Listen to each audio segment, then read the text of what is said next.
dioperasikan oleh maskapai Fly Dubai dengan nomor penerbangan FZ981, dilaporkan mengalami kecelakaan saat mendarat di Rostov, wilayah Rusia Selatan, Sabtu, tanggal 19 bulan 3 tahun 2016.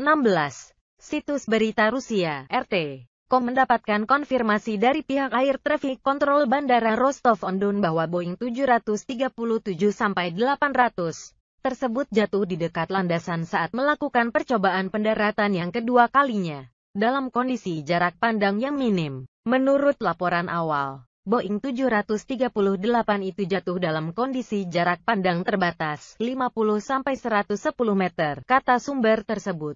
Fly Dubai FZ981 mengangkut 50 penumpang dan 5 kru dalam penerbangan rute Dubai-Rostov.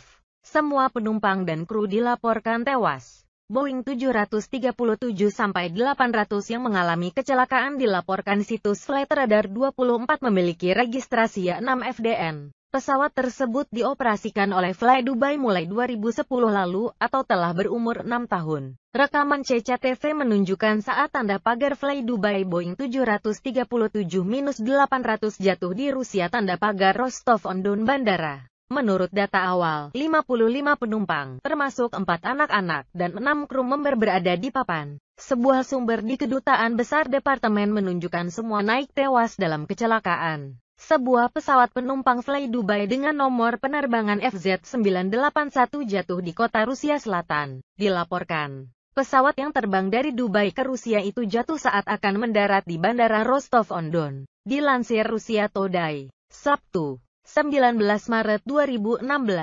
Atas peristiwa tersebut, seluruh penumpang yang terdiri dari 62 penumpang dan awak kapal tewas di lokasi. Menurut pejabat kontrol lalu lintas udara dan layanan darurat lokal, pesawat Boeing 737-800 jatuh di dekat landasan pacu setelah untuk kedua kalinya berusaha mendarat, dalam kondisi visibilitas yang rendah. Menurut data awal, Boeing 738 jatuh dalam kondisi visibilitas yang rendah, sekira 50-100 meter kiri landasan pacu. Pesawat itu, menurut data awal, jatuh selama pendekatan kedua, kata sumber itu. Sementara itu, Kementerian Darurat Regional menyebutkan semua awak dan penumpang di dalam pesawat tewas dalam kecelakaan itu. Menurut laporan, dari 62 orang yang ada di dalam pesawat, 7 orang merupakan awak pesawat. Dalam peristiwa itu, ada 55 penumpang dan 7 awak.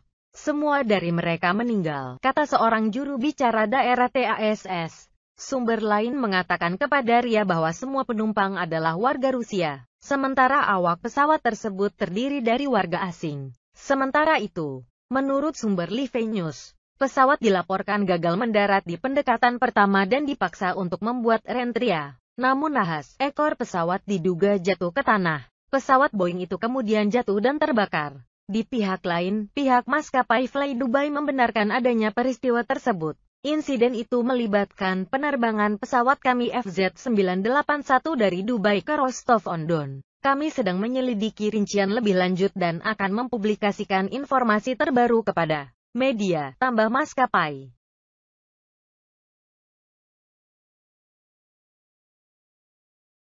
Atau Ahok menegaskan tidak akan memberikan uang operasional kepada partai yang mendukung dirinya untuk maju kembali dalam Pilgub DKI Jakarta. Ahok menegaskan pihaknya tetap akan mendukung langkah teman Ahok dalam mengumpulkan KTP dukungan, namun tidak menutup pintu bagi partai politik untuk memberi dukungan bagi pencalonan dirinya asalkan dengan biaya sendiri.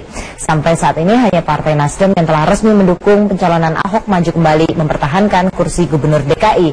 Sementara itu, sinyal kuat ditunjukkan Partai Hanura yang akan mengikuti langkah Partai Nasdem untuk mendukung Ahok. Ya, bagi saya partai manapun yang mau dukung, selama mereka mau keluar biaya sendiri, kita ya terima. Nanti dapat anti partai. Jangan yang repot kalau dukung saya, terus minta operasional ranting, anak ranting mesti dari saya nggak ada uang. Jadi kalau mau dukung silakan. Kita kasih satu konsep dari Nasdem, kalau teman Ahok maunya boleh kasih lambang partai kamu, Nasdem, Hanura. Nanti kamu beli kaos sendiri, Karena kalau kita kan mau jual kaos, nggak bagi kaos. Ketua Umum Partai Nasdem Surya Paloh menyatakan perubahan Undang-Undang Pilkada tidak boleh mencederai demokrasi dengan memperberat persyaratan dukungan minimal calon independen. Ya, dibiarkanlah untuk bagaimana memperbaiki sesuatu ke arah yang lebih baik, silakan. Tapi juga perlukan sosialisasi kepada masyarakat bahwa itu memang dilaksanakan sungguh-sungguh, bukan ingin mencederai atau mempersulit, ya kan, kehadiran daripada calon-calon independen. Misalnya katakanlah bilangan daripada persyaratan harus bertambah lagi. Saya pikir itu bikin sulit-sulit aja gitu ya.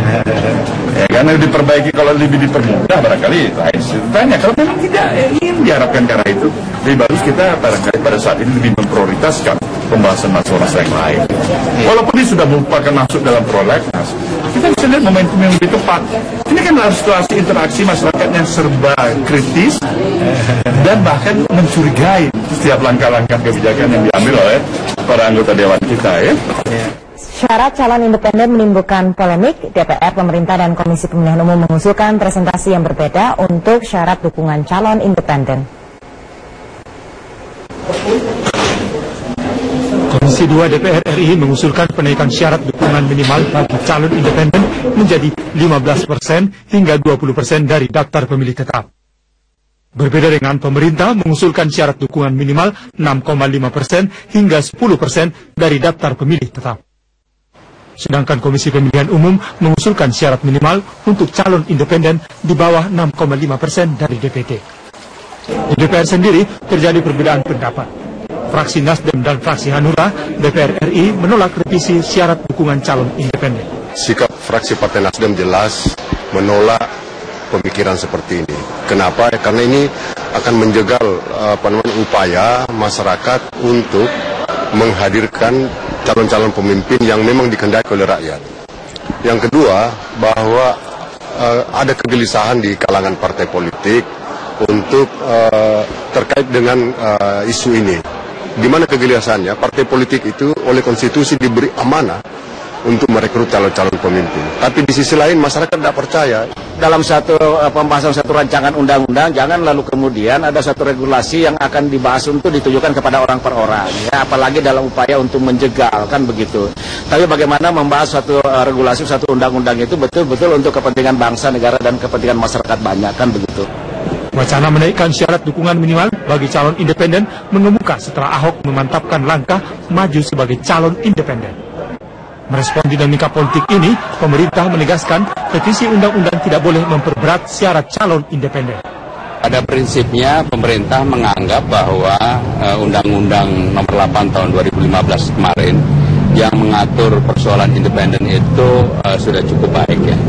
Sehingga dengan demikian kalau kemudian katakanlah ada usulan perubahan, jangan sampai perubahan itu dimaksudkan untuk menutup, menghalang-halangi calon independen. Calon perseorangan atau calon independen diberlakukan sejak terbitnya Undang-Undang Nomor 12 Tahun 2008 tentang pemerintahan daerah. Undang-undang ini lahir setelah putusan Mahkamah Konstitusi tentang calon perseorangan yang memperhatikan prinsip memberikan kesempatan yang sama kepada setiap warga negara yang memenuhi syarat dalam pilkada. Tim Liputan Metro TV. Selain syarat dukungan minimal calon independen, terdapat sejumlah poin yang diusulkan dalam revisi Undang-Undang Nomor 8 Tahun 2015 tentang pemilihan gubernur, bupati, dan wali kota.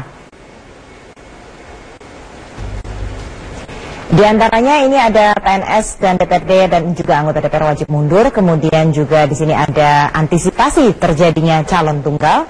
Kemudian juga ada ambang batas parpol untuk mengusung calon. Dan juga ketentuan untuk selisih suara yang bersengketa di Mahkamah Konstitusi.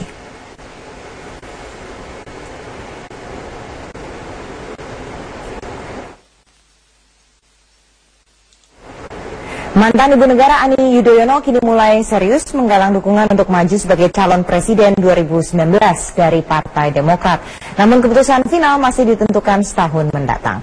Ani Yudhoyono memiliki modal maju sebagai calon presiden 2019 berdasarkan pengalamannya mendamping Presiden RI ke-6 Susilo Bambang Yudhoyono selama 10 tahun. Hingga kini belum ada pernyataan resmi dari Demokrat tentang majunya Ani Yudhoyono sebagai capres 2019. Menurut politisi Demokrat Marzuki Ali, adalah wajar jika Demokrat menggadang Ani Yudhoyono sebagai capres. Ani memiliki nilai jual bagi Demokrat untuk mendulang suara. Hingga kini belum ada putusan final tentang dukungan resmi Demokrat kepada Ani Yudhoyono sebagai calon presiden. Beliau 10 tahun mendampingi SBY sebagai presiden, sebagai ibu negara, tentu mempunyai modal yang bisa dijual untuk menjadi pimpinan. Jadi sah-sah saja kalau memang itu diniatkan oleh Partai Demokrat untuk diusung menjadi salah satu capres atau cawapres nanti di 2019. Pesawat yang terbang dari Dubai ke Rusia itu jatuh saat akan mendarat di Bandara Rostov-on-Don. Dilansir Rusia Today, Sabtu, 19 Maret 2016.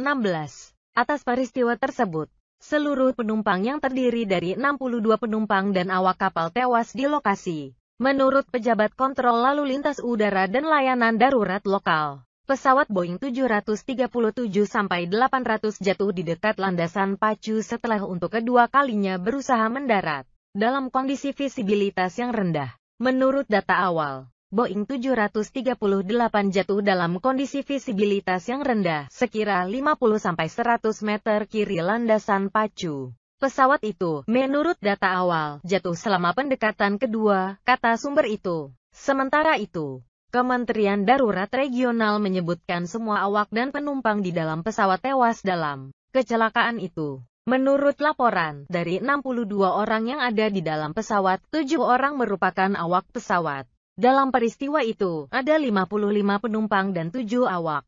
Semua dari mereka meninggal, kata seorang juru bicara daerah TASS. Sumber lain mengatakan kepada RIA bahwa semua penumpang adalah warga Rusia, sementara awak pesawat tersebut terdiri dari warga asing. Sementara itu, menurut sumber Live News, pesawat dilaporkan gagal mendarat di pendekatan pertama dan dipaksa untuk membuat rentria. Namun nahas, ekor pesawat diduga jatuh ke tanah. Pesawat Boeing itu kemudian jatuh dan terbakar. Di pihak lain, pihak maskapai Fly Dubai membenarkan adanya peristiwa tersebut. Insiden itu melibatkan penerbangan pesawat kami FZ981 dari Dubai ke Rostov-on-Don. Kami sedang menyelidiki rincian lebih lanjut dan akan... Misalnya, partai politik itu oleh konstitusi diberi amanah untuk merekrut calon-calon pemimpin. Tapi di sisi lain masyarakat tidak percaya.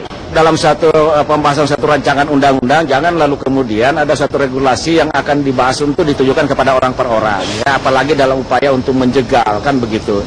Tapi bagaimana membahas satu regulasi, satu undang-undang itu betul-betul untuk kepentingan bangsa, negara, dan kepentingan masyarakat banyak, kan begitu. Wacana menaikkan syarat dukungan minimal bagi calon independen mengemuka setelah Ahok memantapkan langkah maju sebagai calon independen. Merespon dinamika politik ini, pemerintah menegaskan revisi undang-undang tidak boleh memperberat syarat calon independen. Pada prinsipnya, pemerintah menganggap bahwa Undang-Undang Nomor 8 Tahun 2015 kemarin yang mengatur persoalan independen itu sudah cukup baik, ya. Sehingga dengan demikian, kalau kemudian katakanlah ada usulan perubahan, jangan sampai perubahan itu dimaksudkan untuk menutup, menghalang-halangi calon independen. Calon perseorangan atau calon independen diberlakukan sejak terbitnya Undang-Undang Nomor 12 Tahun 2008 tentang pemerintahan daerah. Undang-undang ini lahir setelah putusan Mahkamah Konstitusi tentang calon perseorangan yang memperhatikan prinsip memberikan kesempatan yang sama kepada setiap warga negara yang memenuhi syarat dalam pilkada. Tim Liputan Metro TV. Selain syarat dukungan minimal calon independen, terdapat sejumlah poin yang diusulkan dalam revisi Undang-Undang Nomor 8 Tahun 2015 tentang pemilihan gubernur, bupati, dan wali kota. Di antaranya ini ada PNS dan DPRD dan juga anggota DPR wajib mundur, kemudian juga di sini ada Ya kan, kehadiran daripada calon-calon independen. Misalnya katakanlah bilangan daripada persyaratan harus bertambah lagi. Saya pikir itu sulit-sulit aja gitu ya. Ya karena diperbaiki, kalau lebih dipermudah barangkali lain ceritanya. Kalau memang tidak ingin diharapkan karena itu, lebih bagus kita barangkali pada saat ini lebih memprioritaskan pembahasan masalah yang lain. Walaupun ini sudah merupakan masuk dalam prolegnas, kita bisa lihat momentum yang lebih tepat. Ini kan harus situasi interaksi masyarakat yang serba kritis dan bahkan mencurigai setiap langkah-langkah kebijakan yang diambil oleh para anggota dewan kita ya. Syarat calon independen menimbulkan polemik. DPR, pemerintah, dan Komisi Pemilihan Umum mengusulkan presentasi yang berbeda untuk syarat dukungan calon independen. Komisi 2 DPR RI mengusulkan penaikan syarat dukungan minimal bagi calon independen menjadi 15% hingga 20% dari daftar pemilih tetap. Berbeda dengan pemerintah mengusulkan syarat dukungan minimal 6,5% hingga 10% dari daftar pemilih tetap. Sedangkan Komisi Pemilihan Umum mengusulkan syarat minimal untuk calon independen di bawah 6,5% dari DPT. Di DPR sendiri terjadi perbedaan pendapat. Fraksi Nasdem dan fraksi Hanura DPR RI menolak revisi syarat dukungan calon independen. Sikap fraksi Partai Nasdem jelas menolak pemikiran seperti ini. Kenapa? Karena ini akan menjegal upaya masyarakat untuk menghadirkan calon-calon pemimpin yang memang dikehendaki oleh rakyat. Yang kedua, bahwa ada kegelisahan di kalangan partai politik untuk terkait dengan isu ini. Di mana kegelisahan? Mempublikasikan informasi terbaru kepada media tambah maskapai.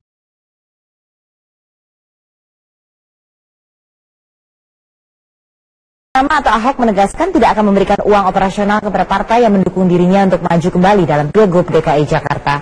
Ahok menegaskan pihaknya tetap akan mendukung langkah teman Ahok dalam mengumpulkan KTP dukungan, namun tidak menutup pintu bagi partai politik untuk memberi dukungan bagi pencalonan dirinya asalkan dengan biaya sendiri.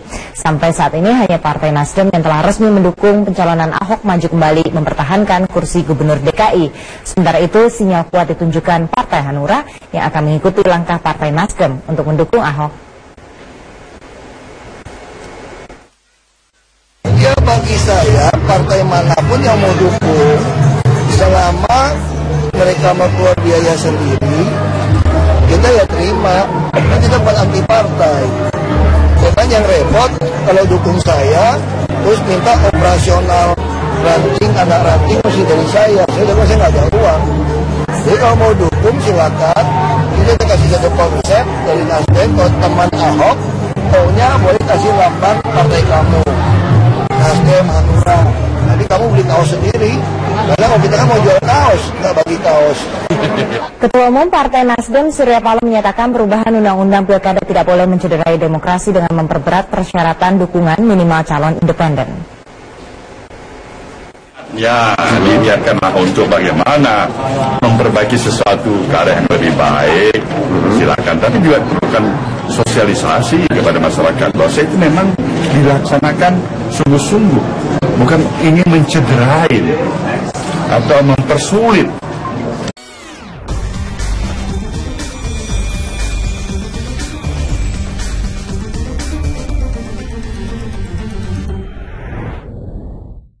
Dioperasikan oleh maskapai Fly Dubai dengan nomor penerbangan FZ981, dilaporkan mengalami kecelakaan saat mendarat di Rostov, wilayah Rusia Selatan, Sabtu, tanggal 19 bulan 3 tahun 2016.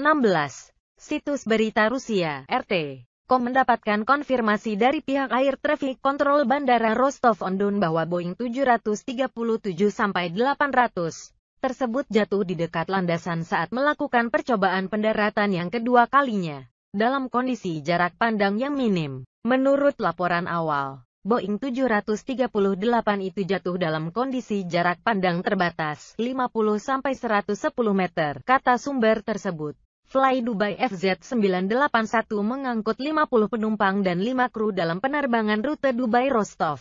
Semua penumpang dan kru dilaporkan tewas. Boeing 737-800 yang mengalami kecelakaan dilaporkan situs Flight Radar 24 memiliki registrasi 6 FDN. Pesawat tersebut dioperasikan oleh Fly Dubai mulai 2010 lalu atau telah berumur 6 tahun. Rekaman CCTV menunjukkan saat tanda pagar Fly Dubai Boeing 737-800 jatuh di Rusia tanda pagar Rostov-on-Don bandara. Menurut data awal, 55 penumpang, termasuk 4 anak-anak, dan 6 kru member berada di papan. Sebuah sumber di Kedutaan Besar Departemen menunjukkan semua naik tewas dalam kecelakaan. Sebuah pesawat penumpang Fly Dubai dengan nomor penerbangan FZ981 jatuh di kota Rusia Selatan, dilaporkan.